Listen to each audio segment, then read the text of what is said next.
మీ పాపములు రక్తము వలె ఎర్రని అయినను. ఇప్పుడు చెప్పండి, రక్తం అంటే అర్థం ఏంటి నాయనా? పాపం. అక్కడ ఏజియల్ 16లో రాయబడింది, పాప రక్తంలో బొర్లుతున్న నిన్ను అన్నాడు. అంటే పాపంలో బొర్లుతున్న నిన్ను నీ యొద్దకు వచ్చి నిన్ను నీళ్లతో కడిగి, అనగా బాప్తిసం ఇచ్చి, నూనెతో తల అంటి, అనగా దేవుని ఆత్మచేత నిన్ను అభిషేకించి, తేనె నూనె దేవుని వాక్యమను ఆహారం నీకిచ్చి నిన్ను పోషించాను. ఏం తక్కువ చేశాను నీకు? ఏం తక్కువ చేశాను? అయినా నువ్వేం చేస్తున్నావు? తిరుగుబాటు చేస్తున్నావు. ఏం చేస్తున్నారు ప్రజలు? తిరుగుబాటు చేస్తున్నారు. ఏం చేస్తున్నారు ప్రజలు? పాపంలో బొర్లుతున్నారు. ఇంకా ప్రజలారా, దేవుని బిడ్డలారా, విడవండి నానా మీ పాపాలు. విడవండి అమ్మా, అయ్యా విడవండి బిడ్డ మీ పాపాలు. దేవుని యొద్దకు రండి. ఒక విషయం చెప్తానా, వినండి.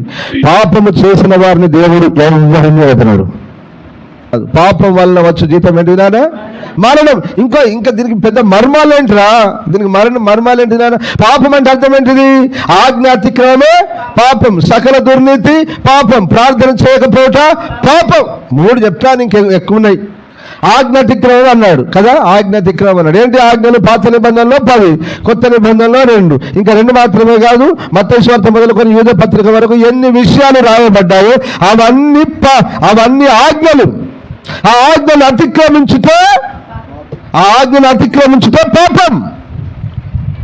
కనుక పాపము చేసిన ఏ ఒక్కరినైనా దేవుడు విడిచిపెట్టడు. ఆమేన్. అలా దేవదూతల్లో వదిలిపెట్టలే. నువ్వెంత నేనెంత?